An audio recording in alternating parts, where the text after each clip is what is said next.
Bonjour à tous, les amis internautes, les amis de l'eau vive. Aujourd'hui, on va parler d'un sujet qui nous intéresse tous, parce que bon, nous sommes un peu, depuis quelques jours, plongés dans les ténèbres, et on va parler de la lumière, laquelle, celle de Jésus-Christ. Amen. Dans le monde, à l'heure actuelle, on estime qu'il y a à peu près 4000 religions différentes. 4000 religions différentes. Et il faut savoir que le christianisme, malgré tout ce qu'on peut penser, est le premier reconnu par la population mondiale. On se situe grosso modo à 31,2% des croyances chrétiennes. Amen.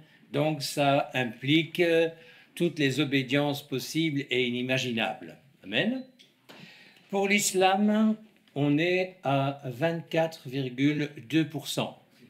Donc, on pourrait penser que c'est l'islam qui est au-dessus de tout, hein, puisque bon, il faut parler beaucoup d'eux, d'une multitude de façons, et généralement pas en bien.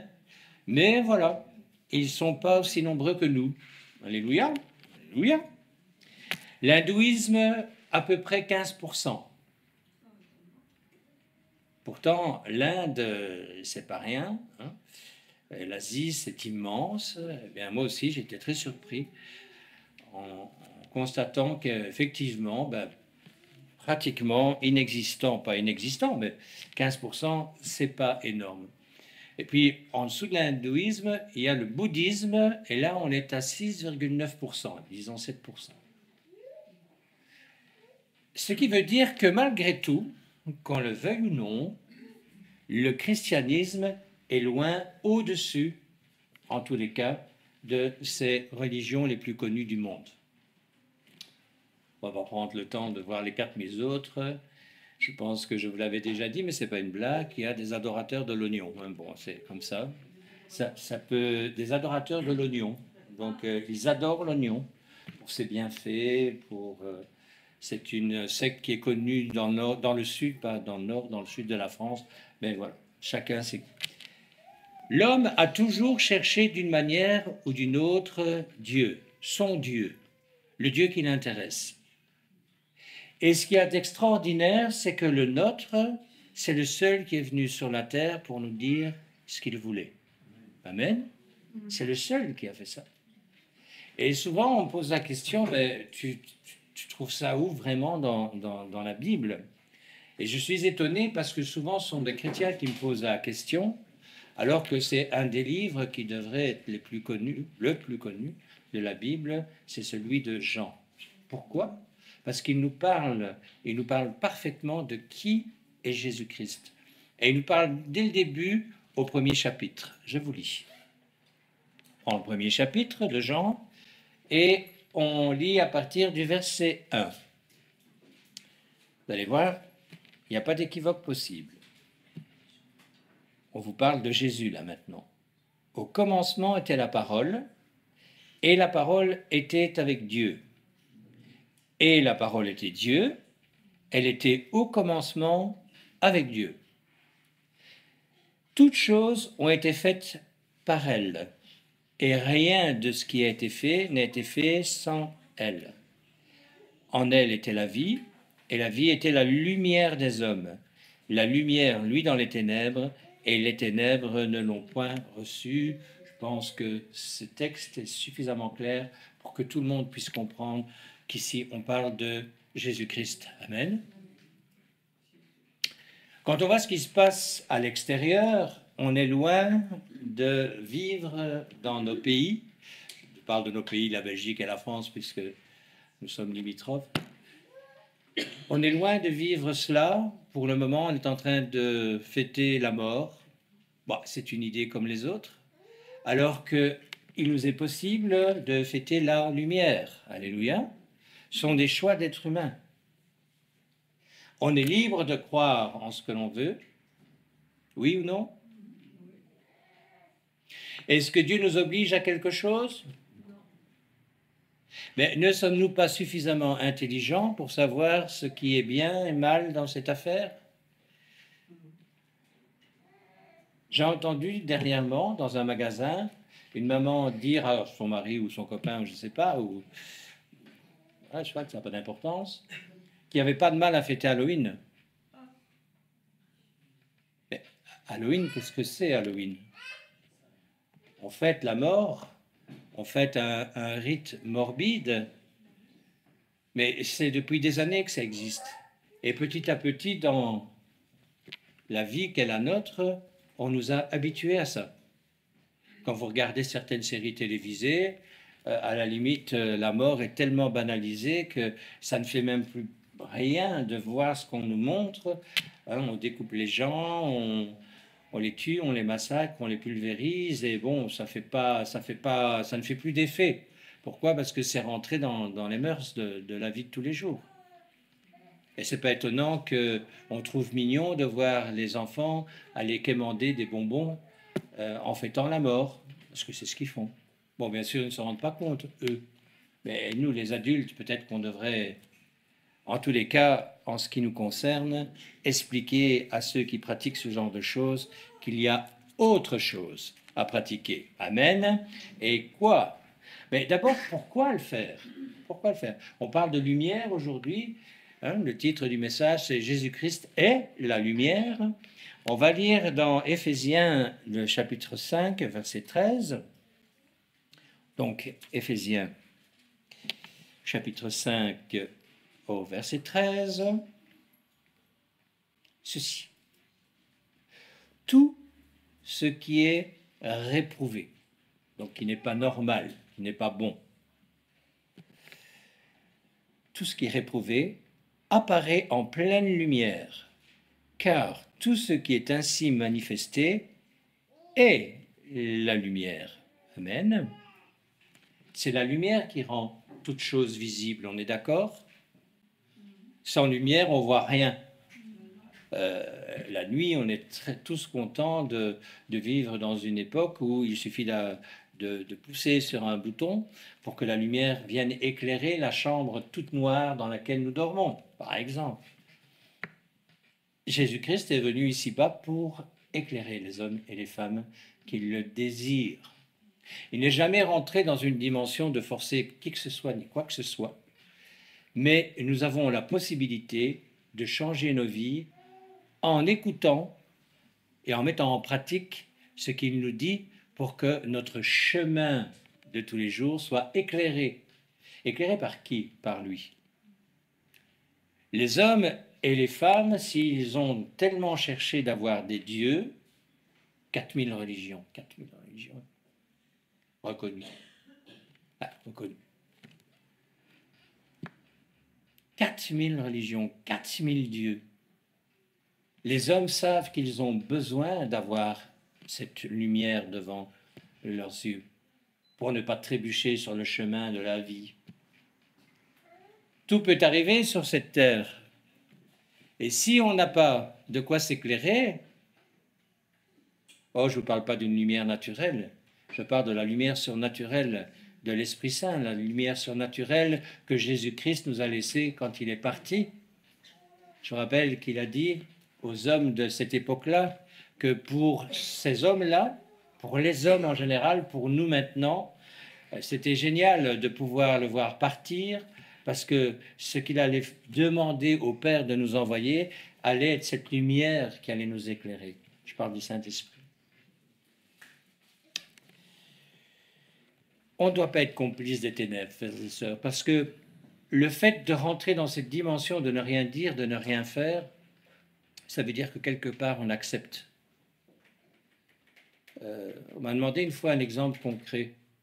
Si tu vois ton fils de 10 ans allumer une cigarette, tu vas le laisser fumer?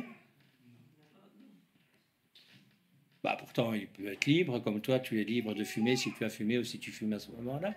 Non, à 10 ans, il est encore sous l'autorité paternelle et maternelle, et des parents aimants vont lui dire « tu fumeras pas chez nous, on t'interdit de fumer ». Ok? Et s'ils se rendent compte qu'il fume en cachette depuis ses 8 ans, ils vont faire ce qu'il faut pour aller trouver un tabacologue et lui enlever cette envie morbide de fumer. C'est normal. Mais nous, on sait très bien que notre manière de vivre est enfumée constamment, parce qu'on entend, parce qu'on voit, par nos pensées. On sait très bien que ce qu'on appelle la conscience nous dit tous les jours qu'il y a des choses qui ne fonctionnent pas chez nous. Et cette parole, elle nous dit attention, attention. La lumière, qui est celle de Jésus-Christ, va mettre tout à la vue de tout le monde à un moment donné. Et on me dit, là encore, où tu as trouvé ça? Bah, pas compliqué, on va prendre Éphésiens 5. Et nous allons lire à partir du verset 11. Examinez ce mot, même à partir du verset 10. Donc Éphésiens 10, et nous allons lire jusqu'au verset 17.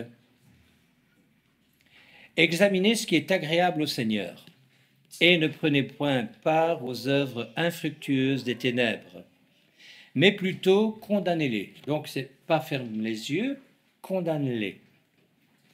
Car il est honteux de dire ce qu'ils font en secret. Mais tout ce qui est réprouvé apparaît en pleine lumière, car tout ce qui est ainsi manifesté est lumière. C'est pour cela qu'il est dit, réveille-toi, toi qui dors, relève-toi d'entre les morts, et Christ t'éclairera. Ça veut dire que c'est toi qui dois faire l'effort de te sortir de ce cocon de mauvaises habitudes qui t'a permis de vivre jusque-là comme tu as vécu. Prenez donc garde, verset 15, prenez donc garde afin de vous conduire avec circonspection, non comme des insensés, mais comme des sages. Rachetez le temps, car les jours sont mauvais. C'est pourquoi ne soyez pas inconsidérés, mais comprenez quelle est la volonté du Seigneur.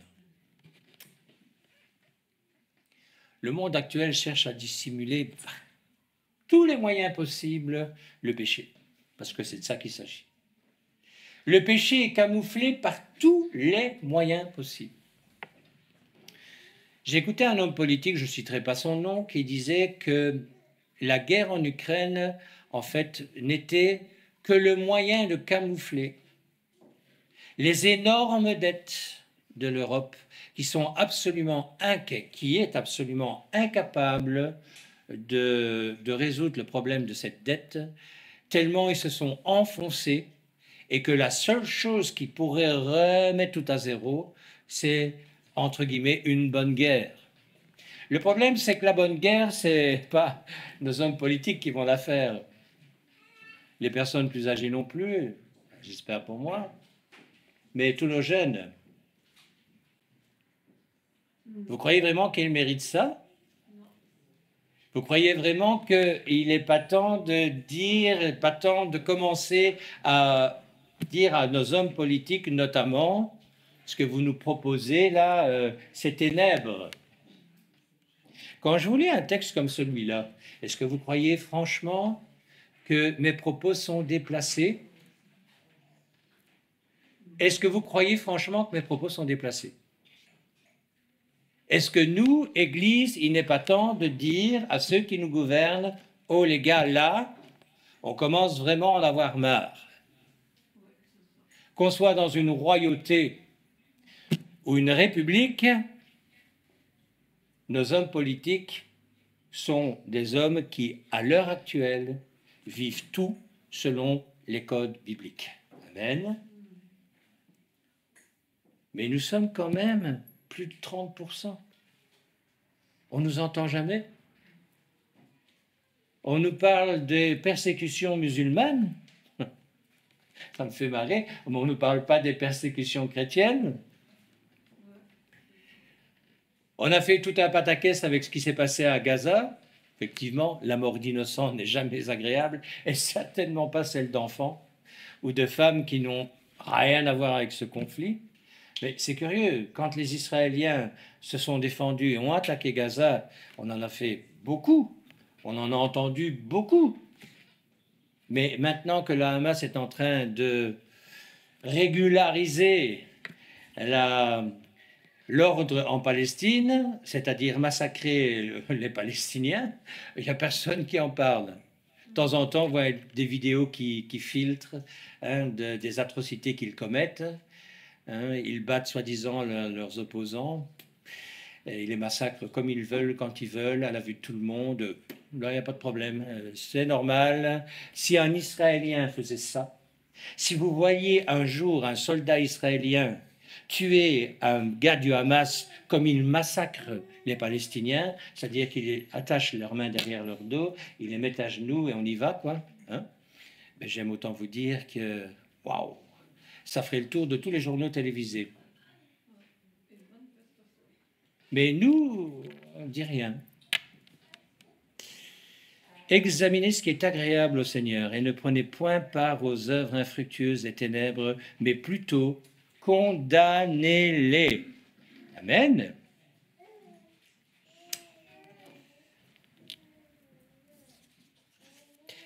On va prendre un autre texte.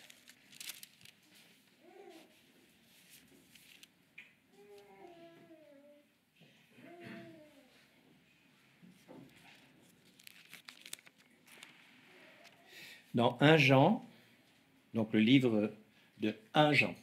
Donc il y a Jean, 1 Jean, 2 Jean, 3 Jean. Ici, c'est 1 Jean. 1 Jean, chapitre 1, et au verset 5. Est-ce que c'est de la faute de Dieu, tout ça, tout ce qui se passe? Est-ce que c'est de la faute du Seigneur? La nouvelle que nous avons apprise de lui et que nous vous annonçons, c'est que Dieu est lumière et qu'il n'y a point en lui de ténèbres. Il ne veut pas ces choses-là. Il ne les veut pas. Mais on sait ce que coûte cette lumière, ce que nous coûte cette lumière. Parce que quand on la propage, elle n'est pas souvent acceptée comme étant la vérité, mais comme étant quelque chose qui empêche le monde de tourner comme il a envie de tourner. Vous savez, un jour, je suis persuadé qu'on ne pourra plus passer ce genre de vidéo. Ne fût-ce que parce que simplement, j'ai dit que je ne suis pas d'accord avec ce que nos gouvernements sont en train de nous faire vivre. Pourtant, je suis un citoyen qui vit soi-disant dans une démocratie. Ah mais un pasteur n'a pas le droit d'inciter les hommes et les femmes qui l'écoutent à se rebeller contre les autorités mises en place. Je ne me rebelle pas contre les autorités mises en place, toujours payer mes contributions, mes procès et consorts, les impôts, ce que vous voulez, la TVA et encore le reste. Mais à un moment donné, quand il s'agit de voir où il nous amène, c'est-à-dire à la guerre, alors que j'ai une petite fille, j'ai des amis qui sont jeunes, des frères et sœurs qui sont jeunes et qu'on peut encore envoyer au combat. Pour qui? Pourquoi? Pour colmater des erreurs qui sont les leurs et ne pas leur dire on en a marre? Non, je ne suis pas d'accord. J'ai lu tout à l'heure que tout ce qui était à la lumière était dévoilé. Je synthétise. Il est temps de ne plus accepter l'inacceptable. Amen. On ne peut plus. On ne peut plus. Je vais prendre un autre texte dans 1 Timothée, chapitre 2, et je vais vous lire les versets 3 à 6. Cela est bon et agréable devant Dieu notre Sauveur, qui veut que tous les hommes soient sauvés et parviennent à la connaissance de la vérité.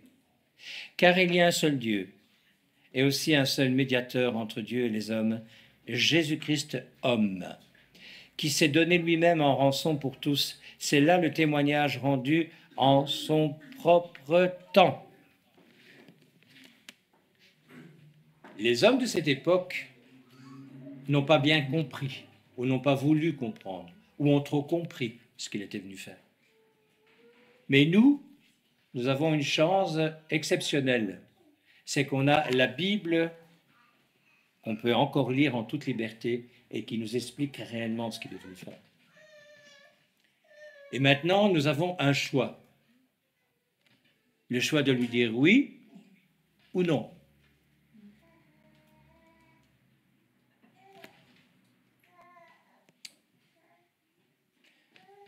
Une question. Est-ce que vous vous sentez aimé par Dieu? Oui ou non? Est-ce que ce Dieu qui vous aime veut votre mort? Je ne pense pas, parce que sinon il n'aurait pas été celui qui guérit, celui qui délivre, celui qui pourvoit nos besoins. Vous savez, même quand on n'y croit pas, ou quand on ne veut pas y croire, c'est plus facile de ne pas y croire. On est obligé de se rendre compte qu'il y a des choses, quand on le prie, qui se réalisent. Moi, je me souviens de quelqu'un qui faisait partie de mon bureau. Et il avait un souci, je ne vais pas rentrer dans les détails, parce que je ne veux pas qu'il se reconnaisse, ou s'il se reconnaîtra, en tout cas, personne d'autre que lui ne se reconnaîtra. Et cette personne avait un souci. Et j'ai simplement dit que j'allais prier pour lui. Bah, ça ne voulait rien dire pour lui. Sauf que il a été guéri. Et il ne me l'a pas dit tout de suite. Il me l'a dit peut-être des mois ou même peut-être des années après. Et j'étais surpris, parce que quelque part même, bien sûr j'ai la foi que quand on prie le Seigneur, il nous écoute et il guérit, hein. C'est clair. Mais connaissant cette personne, je n'étais pas sûr que ça allait arriver. Dieu entend nos prières, amen. Et quand c'est sa volonté, il accomplit ses promesses qui sont la délivrance et la guérison. Alléluia, ne l'oublions jamais.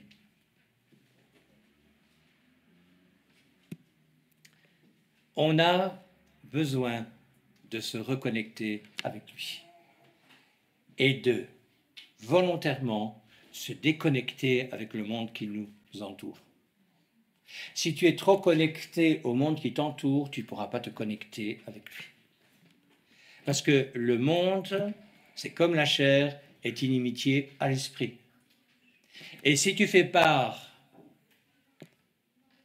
et si tu es d'accord avec ce qu'il nous propose, tu ne peux pas rentrer dans cette dimension de le connaître vraiment. C'est ça le problème des êtres humains. C'est que, oui, le salut ne les dérange pas. Dans les 31% de chrétiens, qu'est-ce que ça veut dire d'abord le mot chrétien? La majorité des hommes et des femmes qui ont compris ce qu'était le salut, bien sûr, vont l'accepter. Pourquoi? Parce que c'est gratuit, parce que ça ne coûte pas, à première vue. Mais après, il y a l'autre partie, c'est Sauveur et Seigneur. Et ce qu'il veut, c'est que nous rentrions dans cette deuxième partie, quand nous avons accepté la première. On doit passer par la première, c'est la plus agréable. Et puis après, il y a tout le reste. Dans Jean 3, versets 20-21, donc Jean 3, versets 20 et 21, Jean parle de quelque chose de particulier. Car quiconque fait le mal est la lumière, et ne vient point à la lumière, de peur que ses œuvres ne soient dévoilées. Bien évidemment, un voleur ne va jamais vous dire qu'il est voleur. Celui qui agit selon la vérité vient à la lumière, afin que ses œuvres soient manifestées parce qu'elles sont faites en Dieu. C'est ça la différence entre un disciple, on va quitter le mot chrétien, de Jésus-Christ et un homme du monde. Et dans nos églises, le problème, c'est que souvent, on veut garder les deux. Parce que quelque part, ça peut être avantageux de garder quelque chose, entre guillemets, du monde qui nous fait du bien ou que nous croyons nous faire du bien et qu'on ne veut pas mettre à la lumière. Ça veut dire de quoi? De quoi est-ce que je parle là? Je parle de quelque chose qui nous empêche de vivre dans la gloire du Seigneur. Je parle du péché, tout simplement. De ce qui nous empêche d'avoir cette envie d'être dans la lumière. Vouloir être dans la lumière, ça veut dire qu'il faut mourir à soi-même. et accepter le fait que nous ne sommes pas des hommes et des femmes qui sommes conformes à la volonté du Seigneur. Et quand on réussit à rentrer dans cette humilité qui fait du bien, parce que c'est une humilité qui n'avilit pas, elle fait du bien, on se sort de nos soucis. Pourquoi? Parce que là, à ce moment-là, le Seigneur va devenir lumière dans nos vies. Amen. Véritablement lumière dans nos vies. Il va venir brûler toutes les scories, tout ce qui n'est pas à sa gloire, parce que nous nous sommes humiliés, parce qu'on lui dit, je ne suis pas capable de sortir de là tout seul. Qui peut changer son cœur ici? Combien de fois avant ma conversion, je n'ai pas essayé d'arrêter certaines choses que je savais être nocives pour moi-même et pour mon entourage? Mais combien de fois j'ai pas essayé? Pourtant, je suis quelqu'un qui a de la volonté. Et malgré toutes les dépendances qui étaient les miennes et les mauvaises actions qui étaient les miennes, j'étais quelqu'un de volontaire. Quand je me levais le matin, c'était pas pour me plaindre. J'étais dehors, j'allais bosser. J'ai toujours fait en sorte que ma vie soit active. J'aime la vie. J'aimais la vie, même à ce moment-là. Mais en gardant les codes du monde, ça me rendait malheureux. Je savais pas, je me demandais à quoi ça servait la vie à un moment donné. Parce qu'une fois que je suis arrivé aux alentours de mes 30 années, à peu près à ma conversion, je me suis dit, mais à quoi sert la vie? J'avais déjà fait tout ce que je pouvais imaginer pour me faire plaisir. Et ces plaisirs m'avaient détruit ou m'avaient fait frôler la mort à... Oh là là.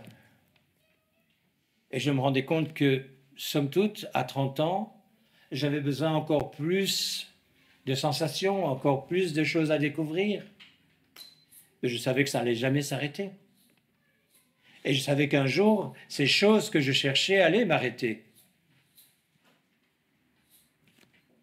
On a un texte qui nous prouve, ce texte il est grand, c'est celui de la Bible, que la lumière, ne doit pas nous faire peur, mais pour que la rencontrer, nous devons rentrer dans cette humilité de reconnaître que sans lui, nous ne pouvons, sans elle, nous ne pouvons rien faire.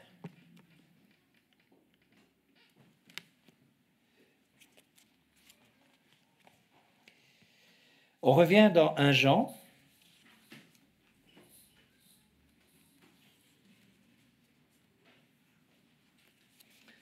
Et nous allons reprendre de nouveau le chapitre 1 et je vous lis le verset 7.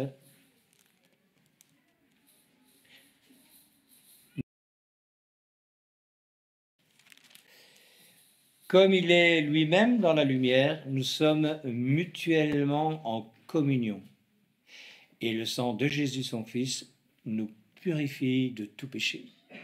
C'est ce que je viens de vous expliquer en français courant.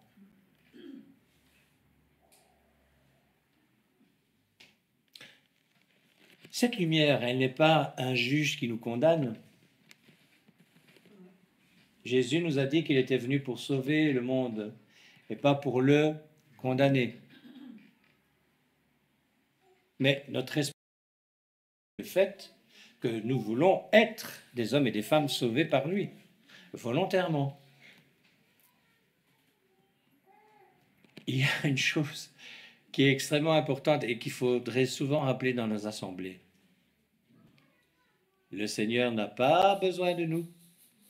C'est nous qui avons besoin de lui. Et il nous est souvent rappelé qu'il faut, nous, que nous apprenions à frapper pour qu'on nous ouvre. Amen. Et que nous cherchions pour le trouver. Ça veut dire que quelque part, de cette manière, il voit que réellement, nous cherchons à le rencontrer. C'est pour ça qu'il fait ça.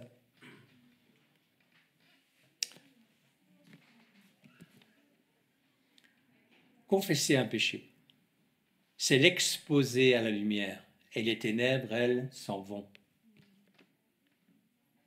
Quand vous exposez vos péchés à la lumière, les péchés ne restent pas. C'est comme quand vous rentrez dans une pièce qui est noire, qui est sombre, vous enclenchez le système extraordinaire d'allumer la lampe ou le tube, comme vous voulez, la lumière fait partir instantanément les obscurités, l'obscurité, les ténèbres. C'est pas plus compliqué que ça. On a vécu une année où le thème central, c'était l'intégrité. Donc l'intégrité, on ne va pas revenir dessus, mais elle nous amène à la fidélité, elle nous amène à devenir des hommes et des femmes que Dieu apprécie. Pourquoi? Parce que nous sommes réellement ce que nous disons être, dans nos paroles, dans nos actions, dans nos pensées. C'est ça que Dieu veut. Il ne veut pas autre chose. Pourquoi? Parce que dans la parole, il nous est dit que notre travail à nous, c'était de lui plaire. Mais il ne se plaît qu'avec des hommes et des femmes qui vivent de cette manière-là. Si tu restes dans les ténèbres et que tu dis que tu l'aimes, il y a quelque chose qui ne fonctionne pas. En fait, cette relation, elle est faussée. Parce que Dieu ne supporte pas les ténèbres. Parce qu'il est lumière. Ou je devrais dire plutôt, les ténèbres ne supportent pas la lumière. Parce que Dieu est lumière. Amen. Luc, chapitre 8, verset 17.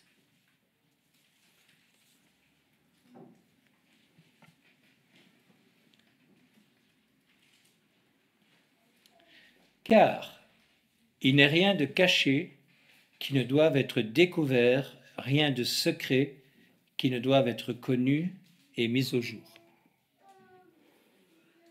Il y a des statistiques qui prouvent que pratiquement, même les crimes les plus intelligents commis vont toujours trouver quelqu'un pour trouver la faille.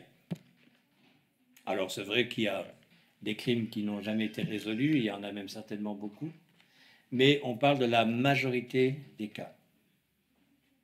Mais là par contre, en ce qui concerne la lumière qui met tout à jour, rien ne passera au bleu. Et c'est une des raisons pour lesquelles Dieu nous a donné la possibilité de passer par la croix, de reconnaître que Jésus-Christ était une obligation pour que chacun d'entre nous puisse prétendre à être sauvé, qu'il n'y avait pas d'autre solution que cette mort infâme à la croix. Écoutez bien. Verset 18. Prenez donc garde à la manière dont vous écoutez, car on donnera à celui qui a, mais à celui qui n'a pas, on ôtera même ce qu'il croit avoir. Combien d'hommes et de femmes disent croire en Jésus-Christ? Combien d'hommes et de femmes seront sauvés? C'est une bonne question. Parce que le dire, c'est bien, mais est-ce que ta vie manifeste ce que tu dis? Est-ce que réellement, quand tu seras devant lui, il te dira, comme il dit à des hommes qui se présentent devant lui, en lui disant, nous avons chassé des démons en ton nom, nous avons guéri des malades en ton nom. Et lui dit, mais je ne vous connais pas. Pourquoi? Parce que vous commettez l'iniquité, vous commettez le péché. Il ne suffit pas de croire, il faut rentrer dans la dimension de vivre dans la lumière. Et vivre dans la lumière, c'est d'être clean au niveau des péchés que sont les nôtres. Les reconnaître, les confesser, nous amène à ce qu'effectivement, le sang de Jésus-Christ nous purifie et nous sanctifie. Et ce, dans tous les domaines de nos vies. Mais nous devons rentrer dans cette dimension-là. Amen. Vous allez me dire, mais ma vie est tellement compliquée, tellement compliquée. Tirer à droite, tirer à gauche. Il y a un texte qui nous apprend comment réagir face aux difficultés. Et ça aussi, c'est une expérience de vie extraordinaire quand on est capable, de vivre cette expérience. Et c'est volontaire. Ça ne vient pas tout seul. Il faut faire un effort. C'est toujours dans le même livre et c'est à partir toujours aussi dans le même chapitre, verset 8, à partir du verset 22 jusqu'au verset 25.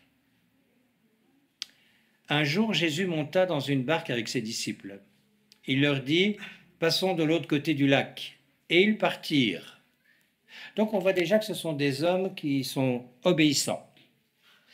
Pendant qu'ils naviguaient, Jésus s'endormit, un tourbillon fondit sur le lac, la barque se remplissait d'eau et ils étaient en péril. Ils s'approchèrent et le réveillèrent en disant, Maître, Maître, nous périssons. S'étant réveillé, il menaça le vent et les flots qui s'apaisèrent et le calme revint. Puis il leur dit, où est votre foi? Saisis de frayeur et d'étonnement, ils se dirent les uns aux autres, quel est donc celui-ci qui commente même au vent et à l'eau et à qui ils obéissent? Est-ce que notre vie ne ressemble pas souvent à cette tempête? Non? Oui. Et qu'est-ce qu'on fait dans ce cas-là? Est-ce qu'on va réveiller Jésus ou pas? C'est quand même étonnant, un texte comme celui-là. Ces hommes ont déjà vu Jésus opérer une multitude de miracles. Ils savent que s'ils sont dans la barque, c'est parce qu'ils ont obéi à un ordre que Jésus leur a donné. Ils ne sont pas montés par hasard dans cette barque. Notre vie n'est pas une barque de hasard. La vie qu'est la nôtre est la barque qu'est la nôtre. Et ils attendent que vraiment ce soit critique, qu'ils soient en train de couler pour crier à lui. Oui ou non? Ça, c'est typique de tous les hommes et toutes les femmes. Un jour, on m'a dit, j'aime bien le on m'a dit, tous les chrétiens sont des hommes et des femmes à problème. Et la personne qui me disait ça, je connaissais sa vie, c'est pour ça que je souris. C'était assez particulier pour moi de rester poli et gentil. Mais bien évidemment, vous connaissez des hommes et des femmes qui n'ont pas de soucis ici-bas.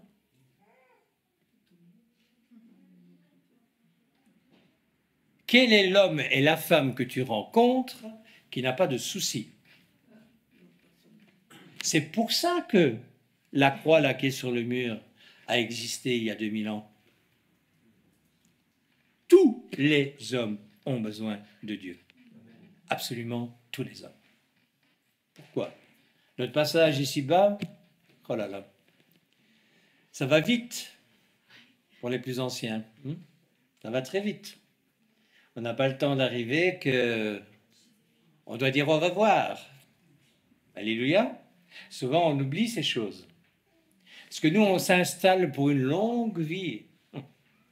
Mais vous savez, c'est parce qu'en nous, on a ce sentiment de la vie éternelle. On sait très bien qu'on ne va pas que mourir ici-bas. On sait très bien qu'il y a une vie après. Mais le monde a étouffé ce savoir. Parce que Dieu est juste. Si moi je sais, mon frère, si toi tu le sais, ma sœur, pourquoi est-ce qu'il ne dirait pas celui du dehors? Mais celui de dehors a entendu comme toi a entendu. Mais souvent il dit non.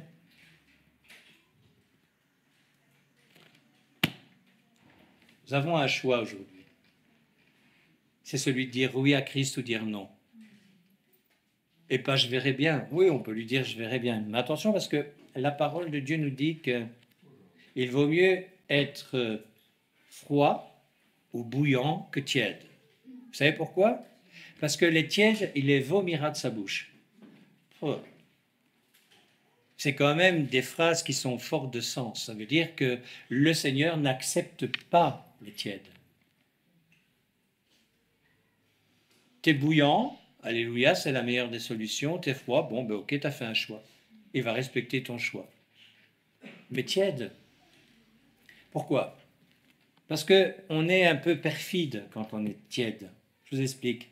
On va chercher les bonnes choses, la guérison, la délivrance. Mais le reste, on n'en veut pas. Pourquoi? Parce qu'on est toujours approché par le dehors.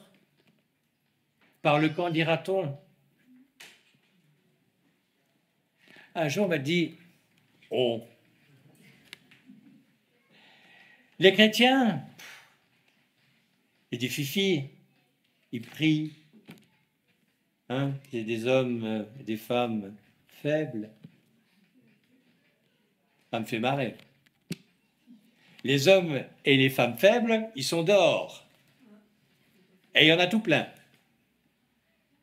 Ils ne sont pas courageux. Ils sont intéressés par ce qui les intéresse. Et encore, ils passent d'un plaisir à un autre et ils espèrent en Tartampion. Moi, j'entends encore des hommes et des femmes dire « Oh, mais tu vas voir, il va y avoir un sursaut politique, que ce soit en France ou en Belgique. Les hommes politiques ne vont pas nous laisser aller à la guerre. » À chaque fois, j'ai dit la même chose. Tu n'as rien compris, ils nous amènent à la guerre. Parce que quelque part, il n'y a pas le choix.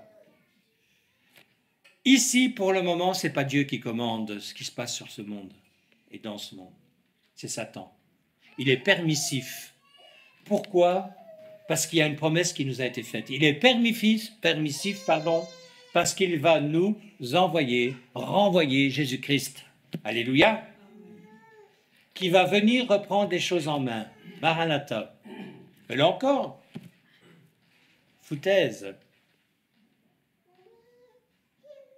Aujourd'hui, pour celui qui veut, c'est encore le jour du salut. C'est celui de croire en la parole de Dieu et de dire, d'accord, il y a une autre manière de vivre que celle qui nous est proposée dehors. De croire des hommes qui ne sont que des hommes. Un homme politique, c'est un homme, et généralement qui a passé du temps à louvoyer, à faire des choses qui lui ont permis d'être là où il se trouve pour le moment. Vous voyez, je suis très gentil, très light.